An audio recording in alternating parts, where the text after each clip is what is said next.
So who knows what this is? What kind of sword this is? Does anybody know?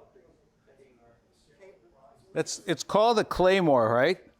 It's a claymore sword. I have a statue at home which St. Michael has one of these, but where it really came from, where it got popular, I think, for us, have you seen the movie Braveheart, probably, right? So the Scots, were poor, and when the English invaded, they didn't have horses, but the English came in with horses. And this is a two-fisted sword. This is a heavy sword. And William Wallace had one of these. But anyways, as gruesome as it sounds, it could take out the leg of a horse. And so that's where it got popular. Where I learned about this is when I was a professional chef. In fact, this looked really good. David did a really good job. I was surprised he didn't force me to come help him. But I owned a lot of different restaurants, kind of upscale stuff, steakhouses and Italian restaurants, and got into real estate and in financial services. I was an entrepreneur. And I met the girl, and she was so beautiful, And I thought I was doing my thing. I built the nice house with the swimming pools and the nice cars and blah, blah, blah. And we had these little kids.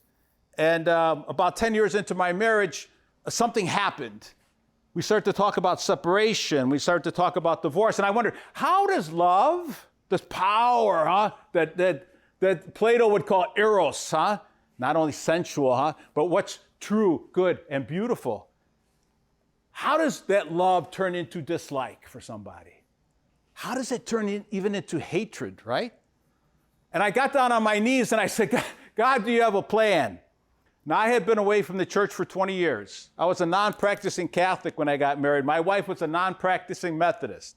Didn't know nothing about sexuality. Nobody told us anything, We went to a Catholic school.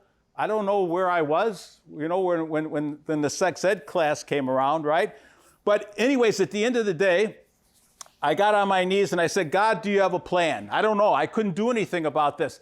And I got up off my knees, and I remember God must have smiled a little bit, Said, yeah, Jack, I have a plan. You're not following it very well, but I have a plan. Almost right away, I get a call from Orlando, Florida, almost right away. And it was my mom. I'm the oldest of 5 boys. The fourth one down, Danny, 9 years younger than me, had been sexually abused in our parish. We didn't know. He never told us. Between about 9 and 12 years old, he got into drugs, though, and he was in drug rehab for the 3rd time in Orlando, Florida. He had got into a homosexual lifestyle. He was dying of AIDS. And so we had gone back and forth to see him a couple of times. My mom calls and says, I know you guys were just in Orlando. Now, I just got off my knees. God, do you have a plan? The hospice people said this is his last day. Can you make it out here or not? And so my brothers and I, the 4 of us, got on an airplane. We made it there. We were going through the kitchen, and on the right-hand side, I heard the hospice people say, oh, thank God his brothers are here. He's still alive. But then they told us, we're just letting him go. Don't expect him to hear anything that you're saying. We went into his room. We're talking kind of quiet. And I see the tendons on his neck start to rise. And I look down, and I didn't know if that's dying process or what. He's like in a coma. I saw my brother rise to the surface. He heard our voices, and he wanted to be there, and I saw him fight. And I touched his arm, and I said, Danny, you can hear us, can't you? And his eye flickered just a little bit, and I started to talk to him. When we started to talk to him, both eyes opened, and he looked behind me, and he said, let's pray, and his mouth was really dry. He came fighting to the surface and said, let's pray. I said, Danny, did you say let's pray? And he said, pray to God. Of the 5 of us, he was the only one that had come back into the Catholic Church. He was receiving the sacraments. When he could no longer make it to church, the priest was coming to bring the sacraments to him. Let's pray. Pray to God. That were the last words he ever said. And I got down on my knees and I started to pray for the first time in 20 years. And no words would come out. I thought I got to come up with the perfect thing. No words would come out. And I did this old prayer. You might have heard of it. It was called the Our Father. And somehow my brothers and I got through it. And when it got through it, there was a presence that came and hit me in the shoulder, right where my brother was looking. I don't have time to go through all the details with you, but I felt the presence of God. I encountered God at my brother's bedside there. 2 days later, I'm at Memorial Mass, and I'm in line to receive the Eucharist. I should have never been in line, right? I hadn't been to Mass in 20 years. I'm in line to receive the Eucharist. As I got about 3 or 4 people away from the priest, that same presence that was in my brother's room was in his hand. I couldn't believe it. My legs started to shake. I started to cry. I almost didn't make it up there. And I had this distinct feeling, though, when I went into my pew that the power was in that priest's hands, but it was not in me. And I couldn't understand it. I said, why? I just received the Eucharist. Why isn't it here? But it was there. I started to go back to Mass. I started to go to every day for months. Same thing would happen. One time I'm praying to our Blessed Mother. I said, could you open my heart just a crack for your son? I need this. My marriage is coming apart. At the same time, there's a young priest on the altar that said, if you ever need to go to confession at any time, any place, just come see me. And I go, oh my gosh. I mean, I was a cradle Catholic. You think I know every 20 years or so you should go to confession, right? And so I went. It changed my life. I started selling businesses. I wanted to get, and so here's the last thing I wanted to tell you. I wanted to start to talk to my wife about this, but she didn't like me or the Catholic Church. So I got back down on my knees. I said, God, do you have another plan? You know, I'm getting it, but what are you going to do about her? What are you going to do about her? I didn't have the vocabulary to speak about it. And I met John Paul II. And it was an amazing thing when he gave me the vocabulary to speak this love language to my own heart and then to her heart. Who am I? What's my purpose? Why were we created male and female? How do you find happiness here on earth? How do I find love that satisfies forever? And I went home and I started to do that hard work, right? And that's where the sword came in. John Paul said, we fight this battle on the battlefield of our own hearts, right? Between love and lust, between truth and lies. We see this all around the culture. That's the spiritual battle that's going on right now, right? I'll just tell you one story with kids because, so we started to do high school retreats and then grade school retreats. And this brokenness was just so pervasive. I'm speaking to a 16-year-old co-ed class. And I said, I'm going to come back for another session. I bring a team with me. I said, what do you want to talk about when I come back? Guess what they wanted to talk about? We were talking about love, sexuality. They were leaning into this. I thought they'd want more of this. You know what they want to talk about? Mental illness. Mental illness. How come so many of us are anxious, depressed? How come so many of our peers are suicidal? I look over at the counselor and she goes, she wanted to hear what they had to say. I was doing a high school retreat, 4 sessions. I had the boys and a couple of young guys with me. Somebody else had the girls. I was talking to the guys. What does it mean to be a man in today's culture, right? I bring the sword with me. And how would you treat a young woman if you really loved her? How would you treat? We had a great time.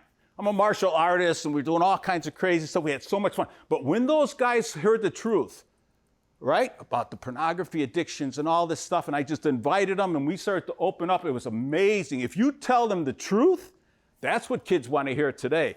They're so broken. They want to hear somebody tell them the truth, right? So we're having lunch. We're going to do 2 co-ed classes afterwards, and the counselor comes up to me. She says, Jack, we got to change up the afternoon sessions. And I go, what are you talking about?